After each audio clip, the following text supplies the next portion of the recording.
Today, pag-usapan natin ang isang topic na pwedeng magbago ng buhay mo. The gift of wisdom. Hindi ito yung ordinary wisdom na based sa talino or experience. Ito ang divine wisdom. Isang regalo mula kay God na nagbibigay sa atin ng kakayahan para mag-discern, magdesisyon, at mabuhay ng successful. Hi, this is ZS. Sabi sa Proverbs 4 verse 7, wisdom is the principal thing. Kapag ginawa nating priority ang wisdom, mararanasan natin ang lahat ng blessings na kasama nito. Now, the question is, what is wisdom? Ang wisdom ay higit pa sa kaalaman o talino. Sabi sa Proverbs 9 verse 10, the fear of the Lord is the beginning of wisdom, and knowledge of the Holy One is understanding. Ang wisdom ay nagsisimula sa tamang reverence kay God. Ang Hebrew word para sa wisdom ay chokhmah, na ang ibig sabihin ay practical skills in living na rooted na relationship with God. Hindi lang ito tungkol sa paggawa ng tamang desisyon.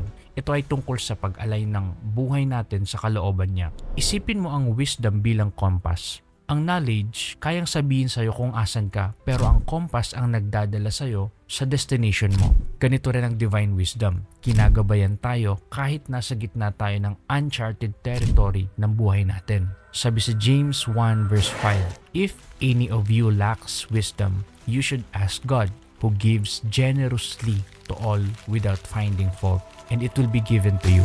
May dalawang truths tayo makikita dito. Number 1, galing kay God ang wisdom. Hindi natin ito kayang i-create sa sarili natin. Si God ay mapagbigay. Hindi niya pinagkakait ang wisdom.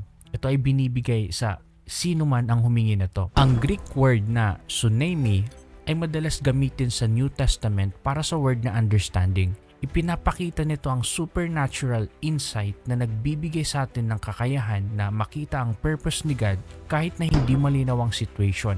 Si Joseph sa Genesis 41 ay nagpakita ng tsunami nang ma-interpret niya ang panaginip ni Pharaoh. Ang kanyang wisdom ay hindi galing sa human training kundi sa divine revelation. Ang wisdom na ito ang nag-angat kay Joseph mula sa kulungan papunta sa palace. Sabi sa Proverbs 3 verse 13 to 17, blessed are those who find wisdom, those who gain understanding, for she is more profitable than silver and yields better returns than gold. She is more precious than rubies. Nothing you desire can compare with her. Long life is in her right hand, in her left hand are riches and honor.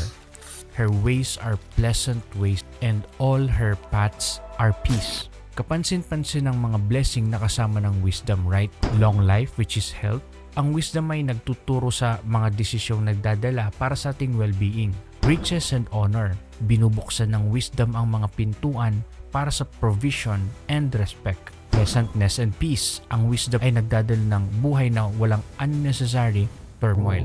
The right hand and left hand of wisdom. Inilarawan sa verse na binasa natin ng wisdom na may hawak na blessings sa parehong kamay. Isipin mo ang isang tao na nagbibigay sa iyo ng gifts gamit ang dalawang kamay. Ganito ang wisdom na nagbibigay ng blessings. Ang right hand ay sumisimbolo sa priority blessings tulad ng health at long life, habang ang left hand naman ay may riches and honor bilang secondary blessings. Si Solomon ang isang pinakamahusay na halimbawa ng taong nag-prioritize ng wisdom higit sa lahat. Sa 1 Kings chapter 3, nang tanungin siya ni God kung ano ang gusto niya, hindi siya humiling ng kayamanan or kapangyarihan o kasikatan.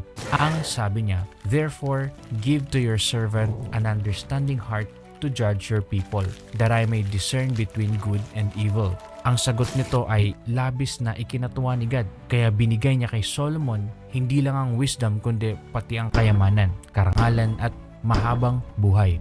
Wisdom is meant to bless others, and wisdom na galing kay God ay hindi para sa pansarili lamang natin na benefits. Tulad ni Solomon, tinawag tayo na gamitin ang wisdom para gumawa ng mga desisyon na makakabuti sa iba. Ang tunay na wisdom ay laging nagre-reflect ng heart ni God para maglingkod at magmahal. Ang Bible ay nagbigay ng practical steps para ma-access natin ang gift na ito.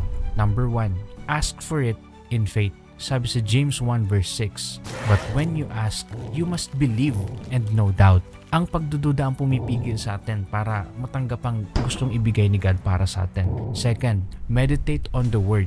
Sabi sa Psalms 119 verse 98, "Your commands make me wiser than my enemies." Habang lumalalim tayo sa Word ni God, lalong nagkakaroon ng ugatang wisdom sa buhay natin. And third, fear the Lord. Paalala sa Proverbs 9 na ang reverent relationship kay God ang pundasyon ng wisdom.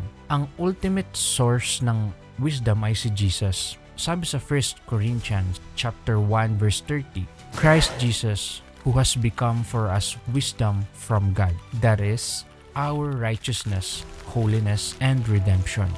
Kapag niyakap natin si Jesus, niyayakap natin ang mismong essence ng wisdom.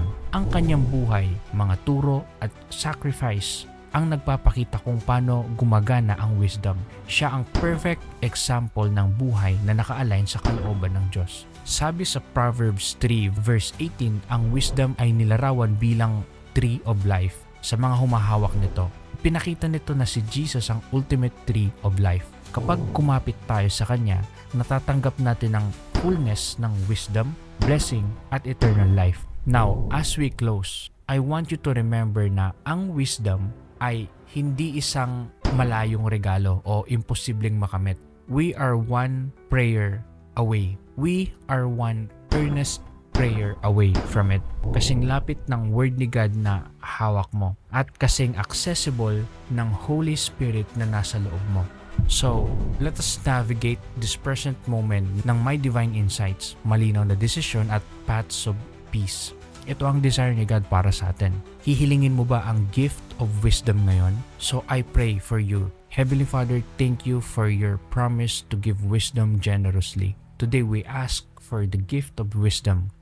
Help us to discern your will and make decisions that honors you and walk in the blessing that come from living wisely. Jesus, you are our wisdom. Help us to cling to you and reflect your wisdom in all we do. In your name, in Jesus' name we pray. Amen. Hey, thank you for watching, my friend. If na-bless ka ng video na ito, please like, share, subscribe, and follow me across all my social media to keep updated. Now, let's talk about business. Kung bago ka lang sa business and pakiramdam mo stuck ka or you are seeking more out of life, I teach people how to revolutionize their finances using biblical secrets and principles, all for free. Gumawa ako ng free video course for you, specifically designed para ma-unlock ang iyong potential and achieve breakthroughs in business. Hindi lang ito isang course, it's a journey toward the abundant life that God has planned for you. Just click the link in the description or in the comments to get your free access. Don't miss this out. Reclaim the life that God wants for you. Remember that your breakthrough is just one click away. See you sa mga next videos natin, and let's break limits with God's Spirit.